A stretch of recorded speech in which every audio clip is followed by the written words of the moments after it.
Bon, shalom, bien-aimés, que Dieu vous bénisse. Nous commençons donc, puisqu'on a un peu du temps libre maintenant, nous allons continuer notre enseignement sur l'udonction. OK? Ma prière est que Dieu nous aide afin que nous puissions bien comprendre ce que nous allons dire. Je ferai mon intervention de façon bilingue, donc français et lingala. Et je ferai de mon mieux pour que chacun de nous puisse saisir et comprendre. J'ai naso précisé que nous sommes en train de parler sur l'udonction. Il est important de faire la différence entre l'huile yango moko et l'huile d'onction. C'est très important. Donc il ne faudrait pas qu'il y ait la confusion. OK? Il faudrait éviter qu'il y ait la confusion entre l'huile en lui-même et l'huile d'onction. Donc c'est très important. C'est pourquoi il faut tirer attention par rapport à ce que nous disons. La fois passée, nous avions lu avec vous dans les livres d'Exode. Exode chapitre 30. Je vais donc relire cette écriture. Je commence par le verset 25. OK? Nous pouvons même commencer par le verset 22. Je relis l'écriture. L'Éternel parla à Moïse et dit, prends des meilleurs aromates, 500 cycles de myrrhe, de celles qui coulent d'elles-mêmes, la moitié de 250 cycles de cinnamon aromatique, 200 cycles de roseaux aromatiques, 500 cycles de casses selon le cycle du sanctuaire et un nain d'huile d'olive.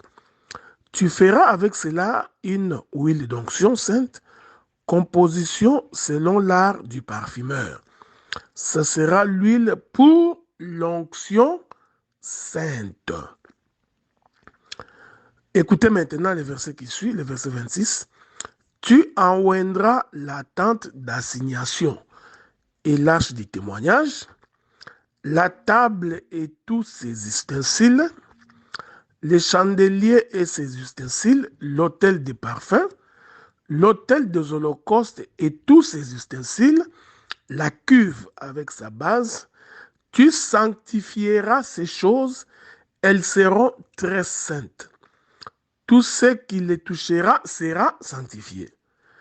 Tu oindras Aaron et ses fils, et tu les sanctifieras pour qu'ils soient à mon service dans les sacerdoces. Il est important de retenir les versets que je suis en train de lire. Tu parleras aux enfants d'Israël et tu diras, c'est pour moi, ça sera pour moi. Hein? L'huile d'onction sera pour moi. Ça, c'est l'Éternel Dieu qui parle. Ce sera pour moi l'huile de l'onction sainte parmi vos descendants. Écoutez maintenant le verset 32.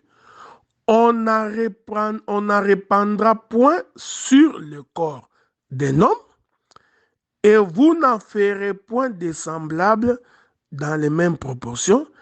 Elle est sainte et vous la regarderez comme sainte. Quiconque en composera des semblables ou en mettra sur un étranger sera retranché de son peuple. Que le Seigneur vous bénisse. Pambolabino, donc l'écriture, nous l'avons lu. Je vais d'abord répéter clairement pour que chacun de nous puisse comprendre de quoi nous sommes en train de parler. La première personne à qui Dieu a révélé la composition de l'huile d'onction, c'était Moïse. Cela veut dire qu'en dehors de Moïse, personne ne connaissait la composition de l'huile d'onction. OK? Regardez maintenant. L'huile d'onction, nous avions expliqué que c'était une composition de 5 plantes. Je l'ai dit la fois passée, je vais le répéter encore aujourd'hui. L'huile d'onction était composée de myrrhe, elle était composée de cinnamon, elle était composée de roseaux aromatiques, elle était composée de ce qu'on appelle la casse, l'huile de casse, et était composée de l'huile d'olive. Donc, l'huile d'onction est une composition de 5 plantes. Donc, mafuta ya molimo, to epakolami, mafuta ya epakolami. Parce que je vais venir bientôt pour expliquer ce que c'est l'onction. Ezali composé de 5 plantes. Ok? C'est pourquoi je vous avais dit, quand quelqu'un utilise l'huile d'olive comme l'huile d'onction, ça nous pose un sérieux problème parce que nous allons lui poser la question, où sont les 4 autres huiles? Parce que l'huile d'onction est la composition de 5 plantes. Parmi les 5 plantes, on y trouve l'huile d'olive. Sikoyo, soki yo ye kaka na huile d'olive. La question que nous nous posons, où sont les 4 autres plantes qui composent l'huile d'onction? Ok? Je vais encore répéter un autre élément parce que c'est ce qui va nous permettre d'avancer dans la révélation. L'huile d'onction est une composition des plantes. C'est important. Ce n'est pas une composition de l'huile d'animaux. Et à mafuta ngombe te, mafuta ntaba te, ya même te. L'huile d'onction, c'est une composition ya ba mafuta et outi na banzete. Vous voyez, c'est ça l'évangile que nous prêchons. L'évangile que nous prêchons doit nous donner le pourquoi de l'écriture. Pourquoi Dieu n'a pas pris l'huile des troupeaux, pourquoi il n'a pas pris l'huile de la vache, des bœufs ou des chèvres, pourquoi l'Éternel choisit l'huile qui provient, ou l'huile qui provient, pardon, des plantes. Ok? Cette chose est importante. Donc, quand tu es en face d'un pasteur qui te dit que ça, c'est l'huile d'onction, il faut lui poser la question de quoi est composée cette huile d'onction. S'il te dit que c'est l'huile d'olive, tu comprends que l'huile d'olive n'est pas l'huile d'onction. Tu as compris ça? Maintenant, ici, dans le livre de Genèse, chapitre 30, à partir du verset 22, tu descends, l'Éternel Dieu a déterminé les lieux de l'application de l'huile d'onction. Est-ce que vous avez lu? Otangit. Nzamba a précisé wapi epai bakoki kopakola mafuta ya molimo to mafuta ya epakolami.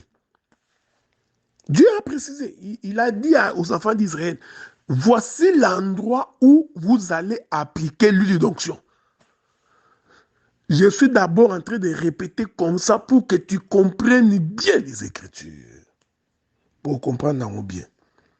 Il a précisé que l'huile d'onction ne peut être appliquée que sur les éléments du tabernacle. Autant la Bible, il faut tendre la Bible bien.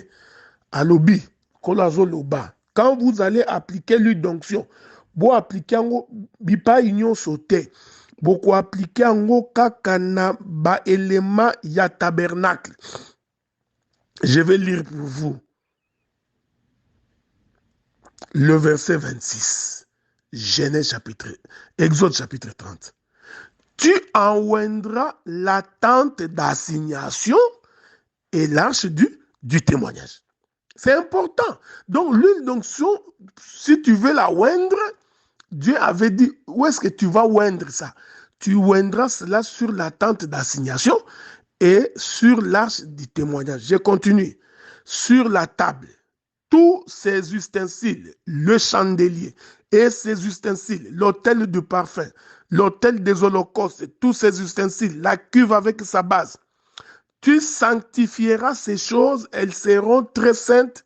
Tout ce qui lui touchera sera sanctifié. Est-ce que tu comprends ce que j'ai dit? Première destination, il y a application de l'huile d'onction, c'est le tabernacle. C'est-à-dire tous les éléments qui composent le tabernacle. Tu vois bien, mes frères, si tu veux comprendre les choses de Dieu, il faut bien lire les Écritures. Maintenant, il faut aller expliquer, mais qu'est-ce que c'est le tabernacle? Que Dieu vous bénisse, hein? Que la paix de Dieu soit avec vous. Donc, je suis en train d'avancer doucement. Je ferai de mon mieux pour que chacun de nous, du plus grand au plus petit, que chacun de nous soit capable de comprendre ce que je dis. Parce que je vous ai toujours dit que celui qui ne connaît pas marche dans les ténèbres. Celui qui ne connaît pas peut facilement être emporté par tout vent de doctrine.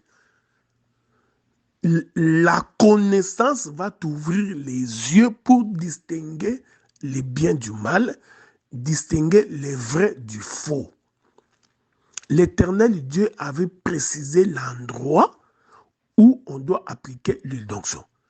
Quand vous lisez votre texte, vous allez remarquer que l'huile d'onction n'est appliquée que sur le tabernacle avec toutes ses composantes.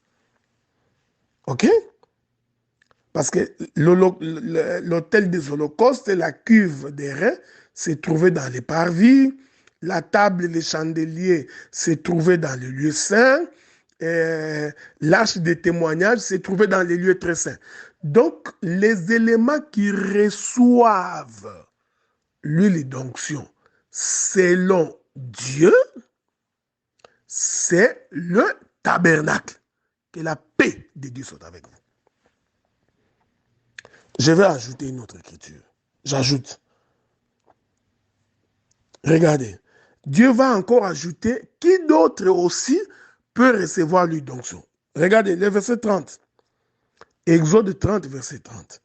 Tu oindras Aaron et ses fils, et tu les sanctifieras pour qu'ils soient à mon service dans le sacerdoce. Tu vois? Un autre groupe qui doit recevoir l'huile d'onction, il s'agit d'Aaron et de ses fils. Oh, vous savez, non? Aaron, c'est le souverain sacrificateur. Et les fils d'Aaron sont les sacrificateurs. Que Dieu vous bénisse. Je répète ça, je répète ça clairement. C'est très important. Donc, l'huile d'onction ne peut être appliquée que sur Aaron et ses fils, parce que Aaron c'était sacrificateur, ses fils sont des sacrificateurs. En plus, elle doit aussi être appliquée sur les éléments qui composent le tabernacle, c'est-à-dire les éléments du lieu saint, du lieu très saint et du parvis. Répondons très vite à la question. Pourquoi Aaron et ses fils? Parce que Dieu avait dit à Moïse, tu prendras Aaron et ses fils, tu les mettras à part pour qu'ils soient à mon service. C'est-à-dire que Dieu considère que Aaron et ses fils font partie des éléments du tabernacle.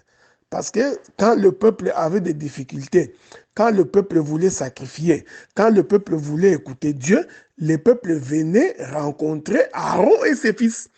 Le peuple venait rencontrer le sacrificateur.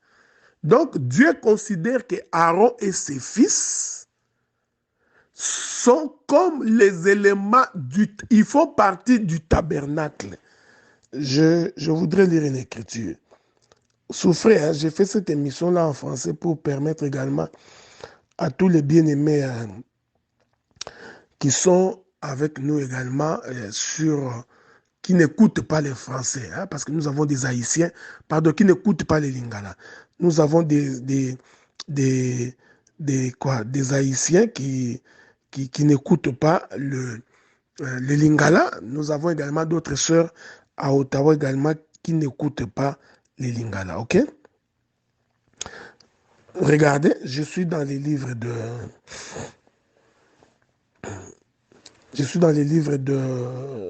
Exode. Toujours dans les livres d'Exode. Souffrez, hein? Donc, je voudrais lire une écriture là-bas pour vous. Ça va nous permettre de bien comprendre ce que j'ai dit. Prenons les livres d'Exode, je crois le chapitre 28 d'abord. Hein? Exode chapitre 28. Exode chapitre 28. Souffrez, je sens de lire l'écriture, c'est important. Verset 1er. Fais approcher de toi Aaron, ton frère, et ses fils. Prends-les parmi les enfants d'Israël pour les consacrer à mon service dans le sacerdoce. Aaron et les fils d'Aaron, Nadab, Abihu, Éléazar et Itamar. Ok? Donc, je vais continuer. Le verset 3. Tu parleras à tous ceux qui sont habiles, à qui j'ai donné un esprit plein d'intelligence.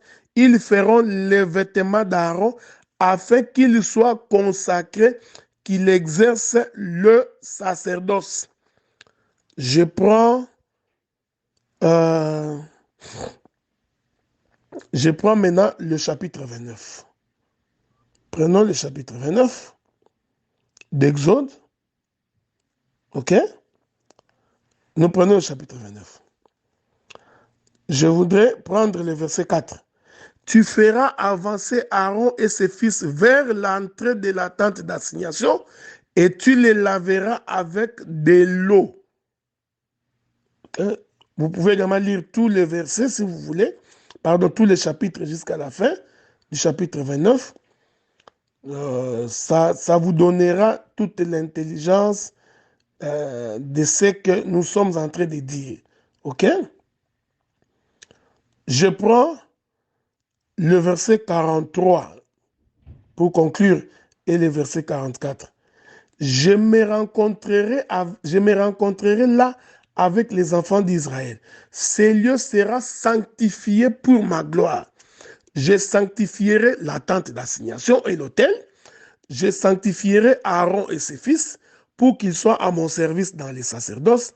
J'habiterai au milieu des enfants d'Israël. Je serai leur Dieu. Il faut retenir le verset que je suis en train de donner. Lorsque l'Éternel est en train de demander aux enfants d'Israël de construire le tabernacle, voyez-vous, dans le verset 45, le Seigneur dit, j'habiterai au milieu des enfants d'Israël et je serai leur Dieu. Dieu considère que le tabernacle au milieu d'Israël, c'est sa propre présence. Je vais le dire autrement. Le tabernacle, c'est Dieu. C'est ce que Dieu dit.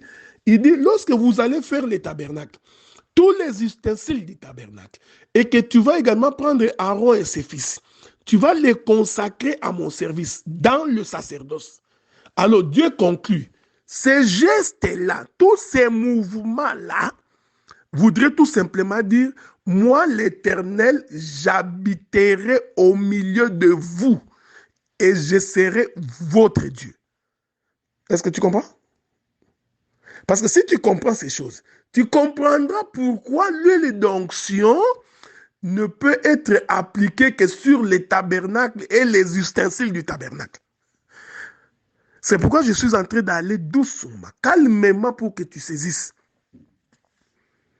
Quand je prêche comme ça, même si tu n'as pas le temps, même quand dans tes temps libres, au lieu d'aller écouter la musique profane, au lieu d'aller suivre les TikTok, essaye ne fût-ce que de suivre ça parce que c'est très salutaire. Ça va t'aider de ne pas tomber entre les mains des bandits et des gourous. Donc, le livre d'Exode chapitre 29 confirme que le tabernacle au milieu d'Israël, c'est Dieu parmi son peuple.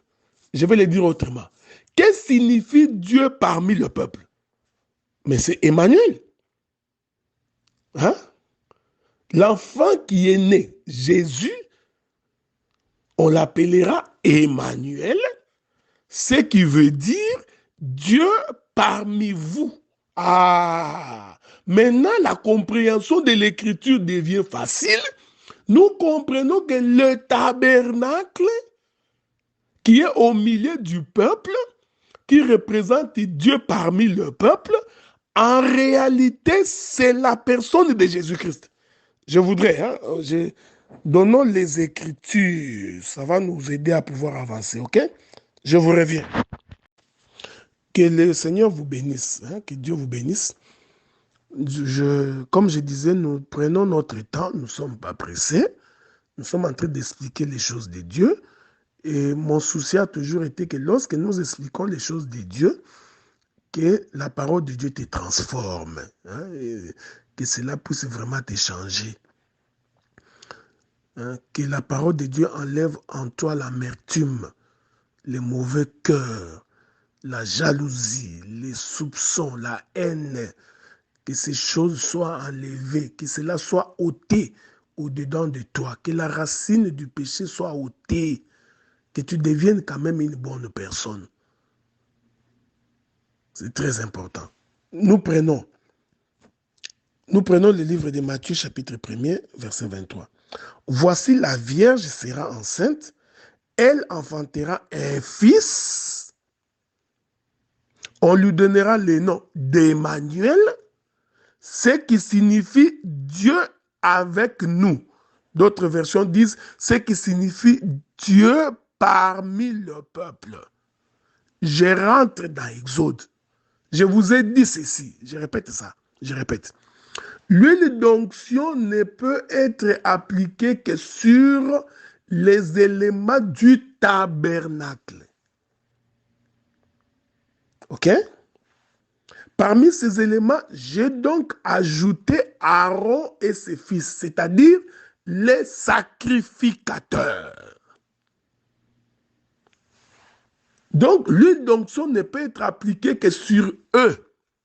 Que le Seigneur de gloire vous aide à comprendre ces choses.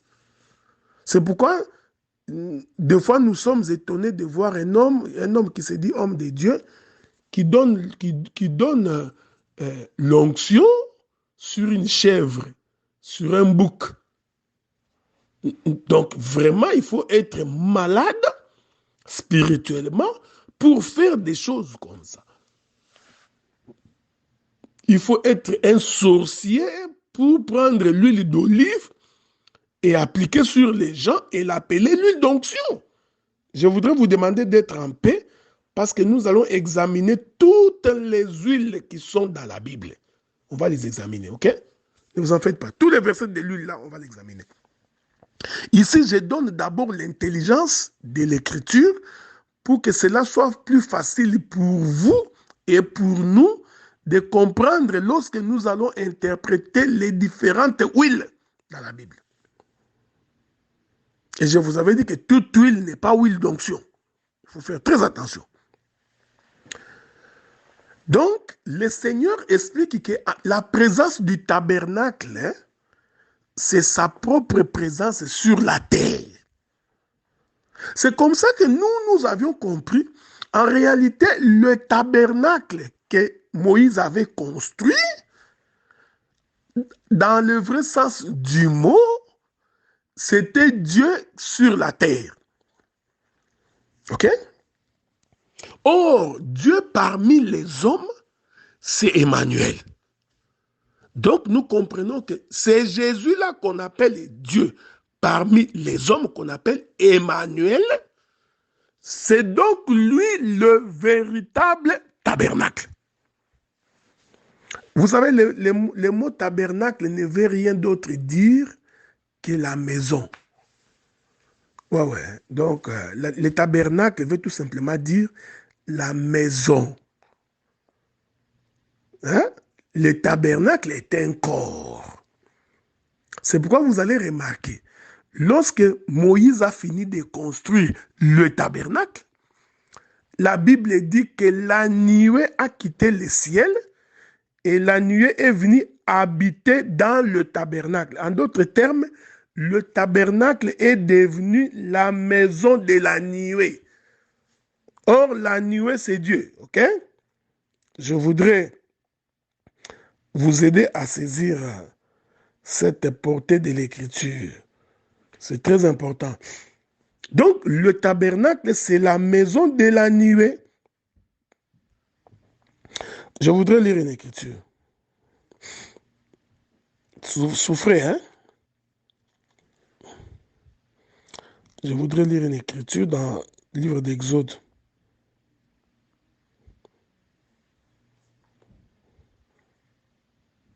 Je prends Exode chapitre 40. Prenons Exode chapitre 40. Je vais prendre le verset 33. Moïse, il dressa le parvis autour du tabernacle et de l'autel. Il mit les rideaux à la porte du parvis. Ce fut ainsi que Moïse acheva l'ouvrage. Moïse a fini de construire le tabernacle. Est-ce que vous lisez ça? C'est très important. Je ne voudrais pas ici entrer dans des révélations pour ne pas trop vous amener dans les sentiers des prophètes. Donc Moïse finit de construire le tabernacle. La Bible dit c'est ainsi que Moïse acheva l'ouvrage. Ok? Écoutez maintenant le verset 34. Alors la nuée couvrit la tente d'assignation. Cette nuée qui était Dieu, qui conduisait le peuple, qui marchait avec le peuple. Lorsque Moïse acheva de construire le tabernacle, il acheva l'ouvrage, la Bible dit, alors cette nuée qui est Dieu, est-ce que vous comprenez ce que je dis? Va donc couvrir la tente d'assignation et la gloire de l'Éternel remplit le tabernacle. Donc la gloire de l'Éternel est entrée à l'intérieur du tabernacle et cette gloire a rempli le tabernacle. C'est-à-dire c'était l'Éternel Dieu lui-même, qui est la nuée, qui rentre dans le tabernacle. Quel est ce tabernacle? C'est l'ouvrage achevé de Moïse. Est-ce que vous comprenez cela? Je suis tenté de rentrer dans les jardins, mais je préfère rester ici d'abord. Donc, quand l'ouvrage est fini, très bien fait, qu'est-ce que Dieu fait? Dieu vient maintenant habiter dans cet ouvrage. Je souffrais que je puisse ouvrir une petite exhortation. Dieu, avant de venir habiter dans un homme, Dieu fait d'abord le travail sur l'homme. Parce que l'homme est l'ouvrage de Dieu. Dieu doit d'abord faire un travail sur toi. Il doit d'abord te transformer, te changer, que tu deviennes un homme converti, repentant, qui a abandonné le vol, qui a abandonné les mensonges, qui a abandonné la vie de la cupidité, qui a abandonné la vie de la duplicité. L'homme abandonne tout. L'ouvrage est achevé. Maintenant, qu'est-ce qu'il se fait? Dieu lui-même vient habiter. Est-ce que vous me comprenez? Il vient habiter en toi. C'est ça la nuée qui rentre dans le tabernacle. C'est pourquoi Paul avait raison de dire, ne savez-vous pas que votre corps est la maison du Saint-Esprit? Ok? Où est-ce que Paul a ramassé cette écriture? Il a ramassé cette écriture ici, dans Exode.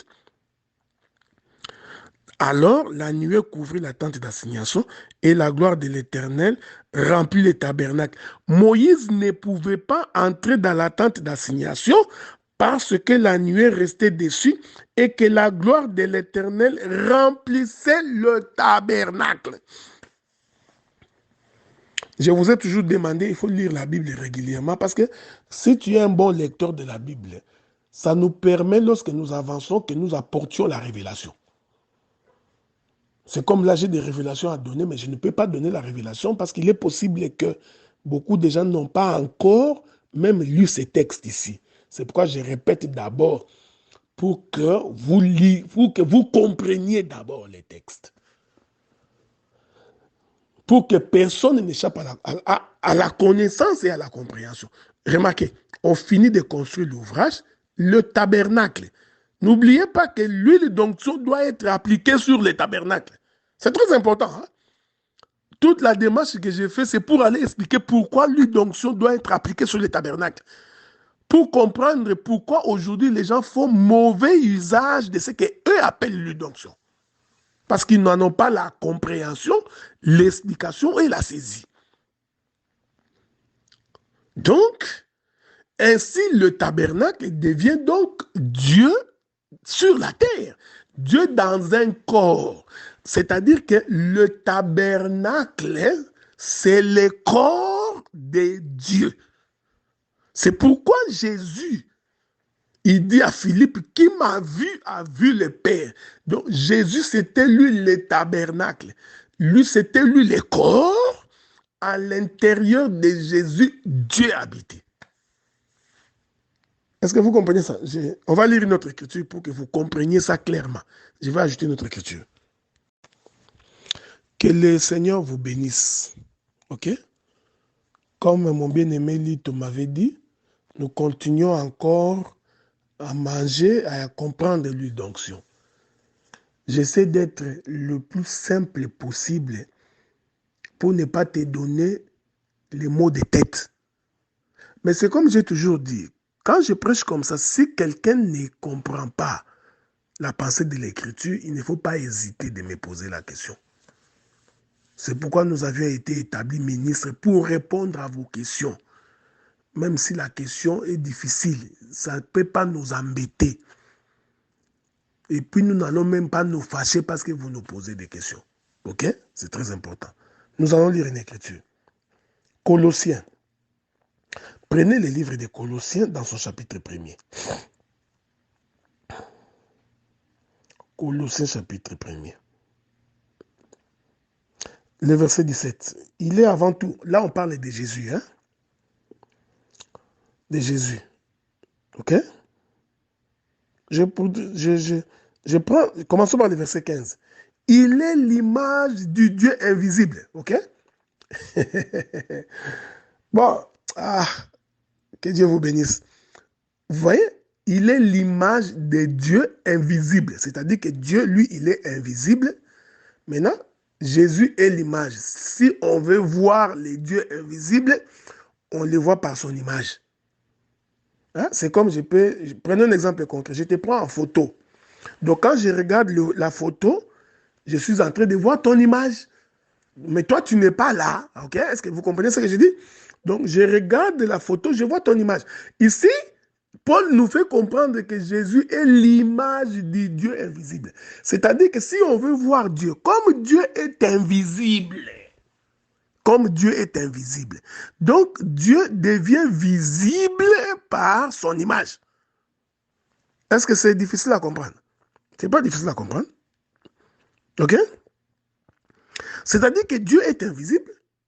Maintenant, pour que Dieu devienne visible, Dieu choisit une image qui nous permet de voir l'invisible. Donc, l'Écriture confirme que Jésus-Christ est l'image du Dieu invisible. Donc, quand on regarde Jésus, ça nous permet de voir celui qui est invisible. Que Dieu vous bénisse. Donc, par le tabernacle, le Dieu invisible est devenu visible. Donc, le tabernacle était l'image du Dieu invisible. Donc, quand on regardait le tabernacle, on pouvait voir Dieu. OK?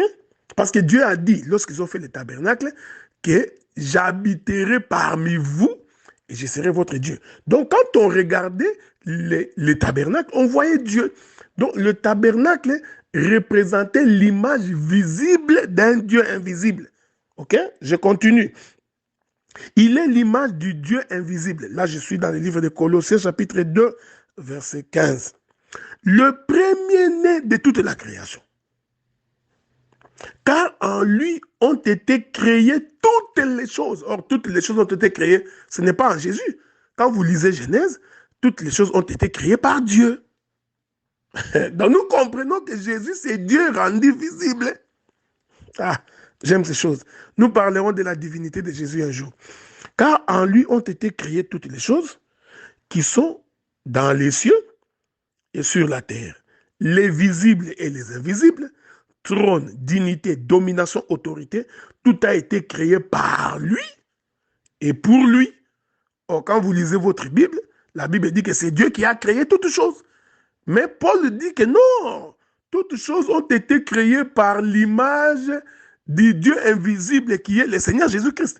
Donc c'est comme ça que nous confirmons que Jésus est Dieu.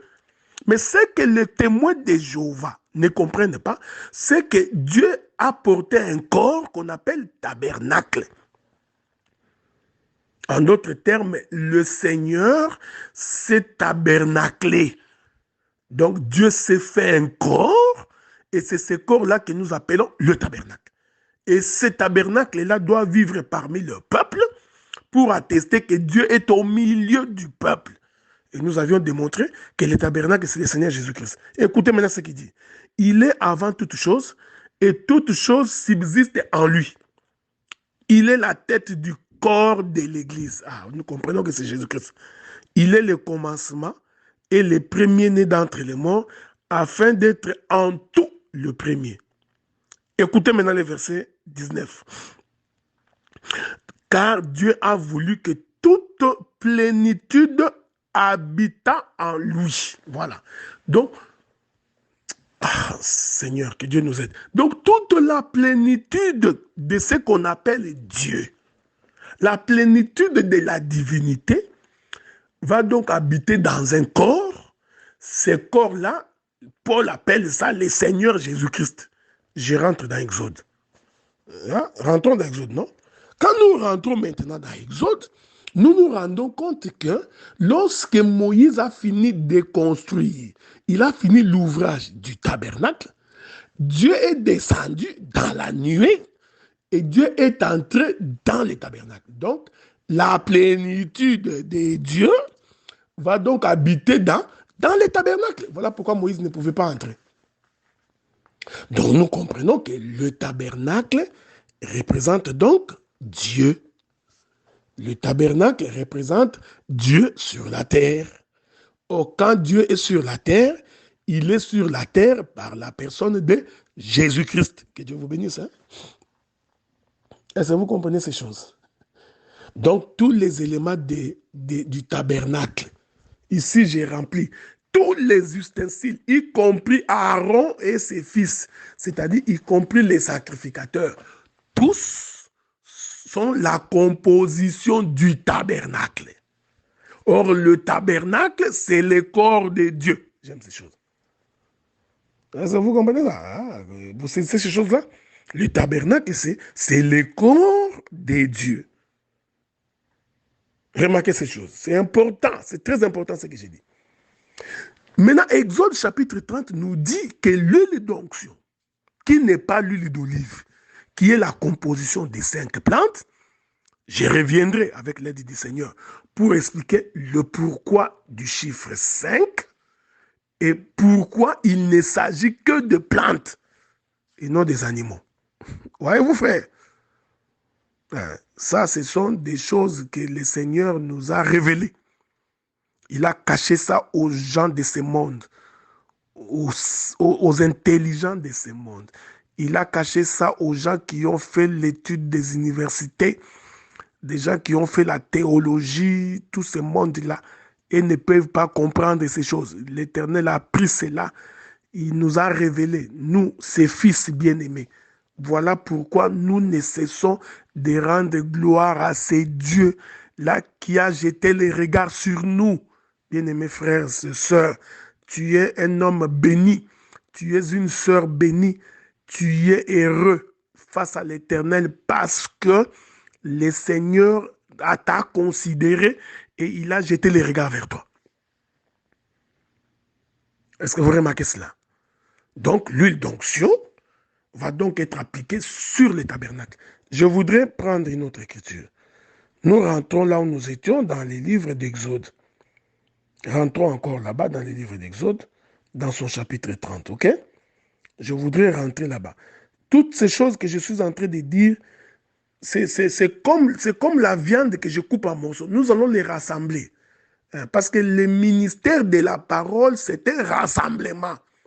OK? Donc, un ministre doit être capable de rassembler les morceaux de viande. C'est important. Parce que si tu ne rassembles pas les morceaux de viande, on comprend que le ministère n'était pas donné. OK? Le ministère de la parole, ce n'est pas répéter les versets. Regardez, je rentre dans Exode chapitre 30. OK? Écoutez ce que la Bible dit.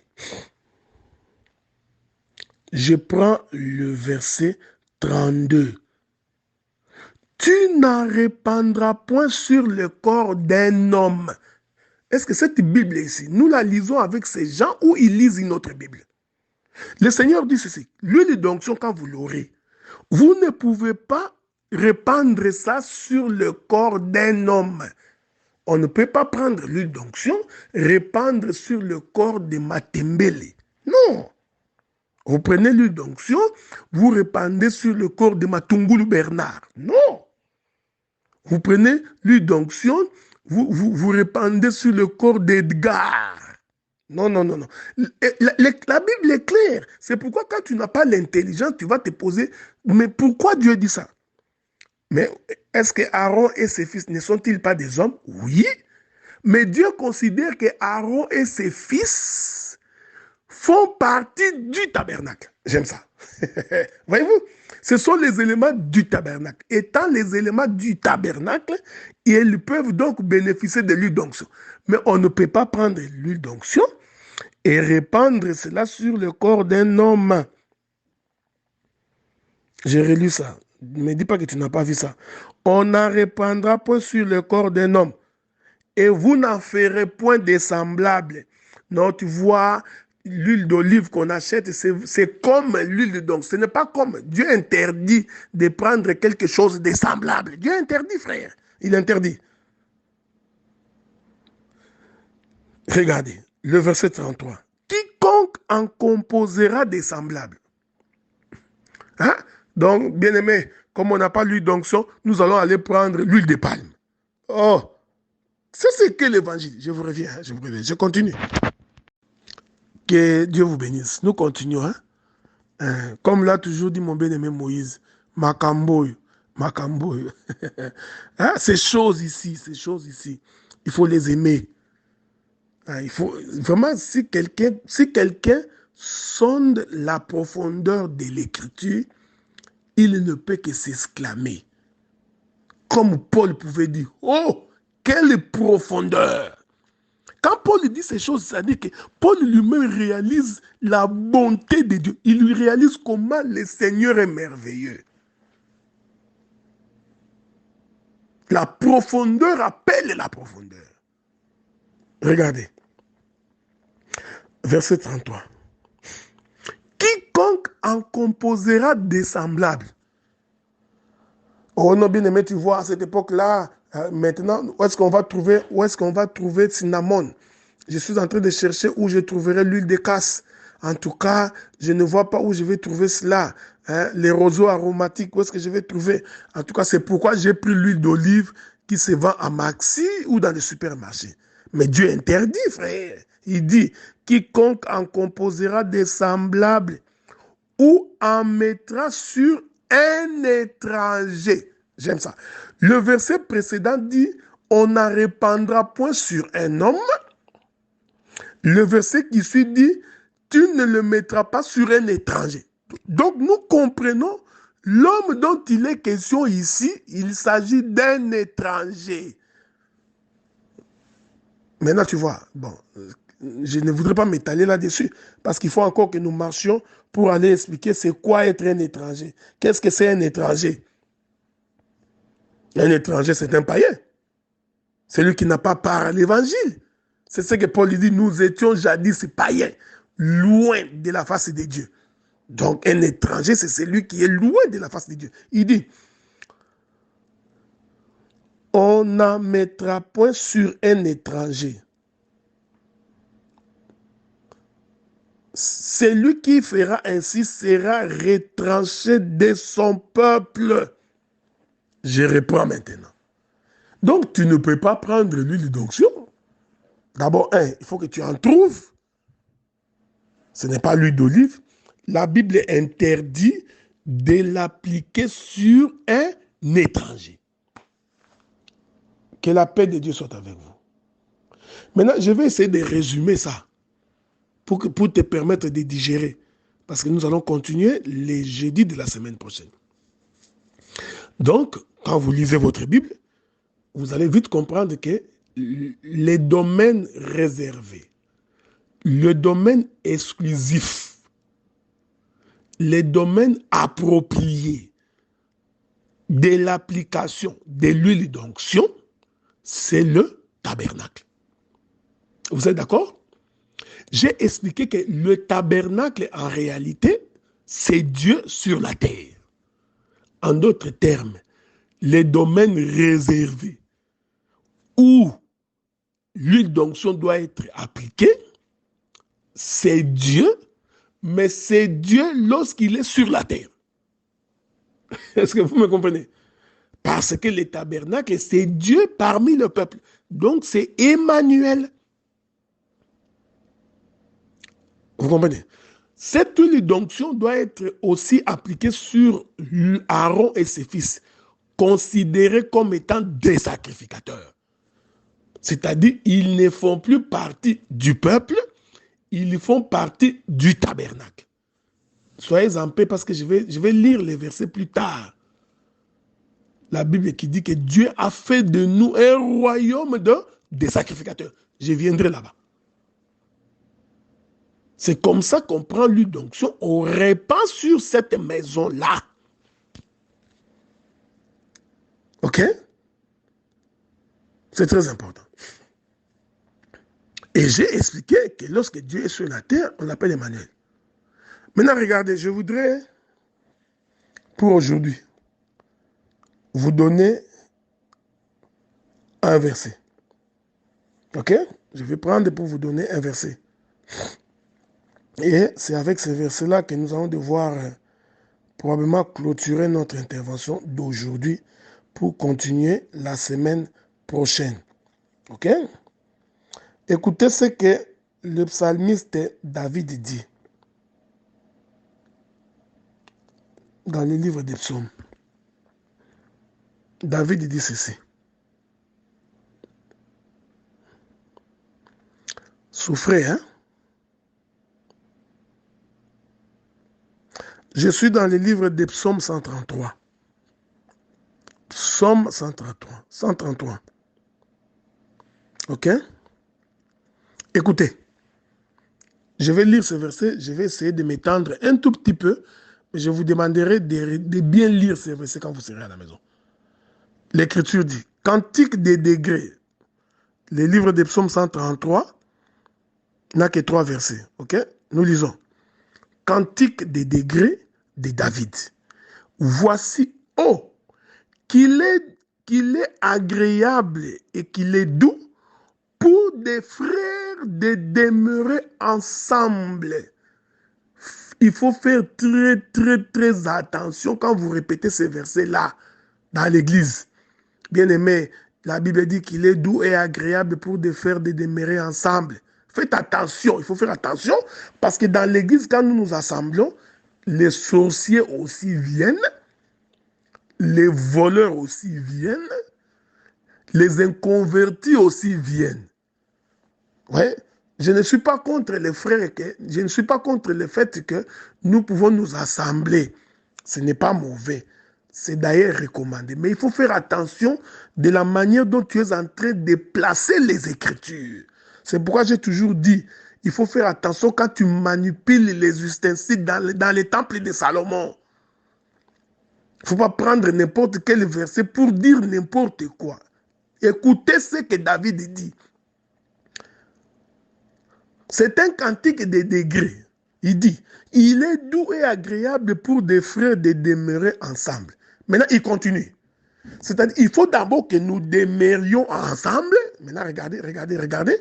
Il continue, il dit, c'est comme l'huile précieuse. Il y a des versions qui disent, c'est comme l'huile d'onction qui répandue sur la tête.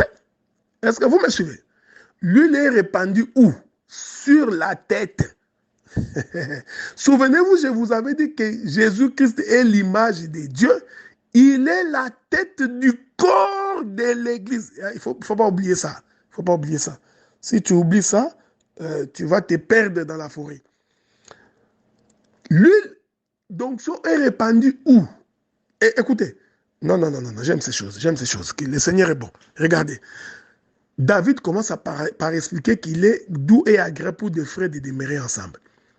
Maintenant, David, quand il regarde les frères demeurer ensemble, en fait, David est en train de voir un homme. Pourquoi? Parce que dans le verset qui suit, le verset 2, il commence à expliquer que c'est comme l'huile d'onction qui est répandue sur la tête. Donc, les frères ensemblés, qui sont ensemble, dont il est dit que c'est agréable et doux de demeurer ensemble, en réalité, ces frères-là forment un homme. Donc ils forment un tabernacle. Je vous avais dit non. C'est pourquoi vous voyez le verset 2, il explique maintenant que c'est comme l'huile d'onction, l'huile précieuse, qui est répandue sur la tête d'un homme. Écoutez, qui descend sur la barbe. Cet homme ce n'est pas une femme. C'est lui qui reçoit l'huile d'onction. Vous voyez, que le Seigneur vous bénisse. Sur la barbe d'Aaron. Voilà. Donc, quand les frères se rassemblent et demeurent ensemble, en réalité, ils forment Aaron. Or, Aaron, c'est le souverain sacrificateur. Est-ce que vous comprenez ça? Aaron, c'est le souverain sacrificateur. Soyez en paix. Parce que nous n'avons pas encore fini notre marche. Qui descend sur le bord de ses vêtements.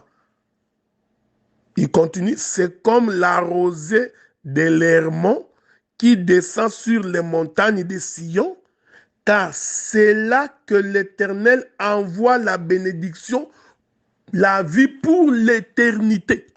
Mais il est merveilleux. C'est-à-dire que s'il y a un endroit où Dieu envoie la bénédiction et la vie pour l'éternité, ça doit être sur cette montagne d'Hermon, ça doit être sur la tête du souverain sacrificateur, ça doit être là où les frères se sont assemblés. Est-ce que vous saisissez ce que je dis?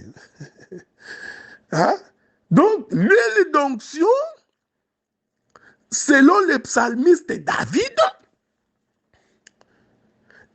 ne peut être répandue que là où les frères s'assemblent et qui forment un corps. Et David dit, pourquoi il est dit? Il explique, frère, il dit que c'est là où l'huile d'onction est descendue. C'est là que l'Éternel envoie la bénédiction. Virgule. Il définit ce que c'est cette bénédiction. Ce n'est pas les maisons, les voitures. Non. Ici, David définit. C'est quoi cette bénédiction que l'Éternel envoie? Virgule. Il dit la vie pour l'éternité. J'aime ça.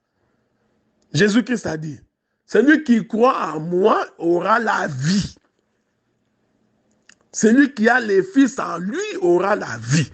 Ici, nous comprenons que l'huile d'onction est répandue là où se trouve la vie pour l'éternité. Quel est cet endroit?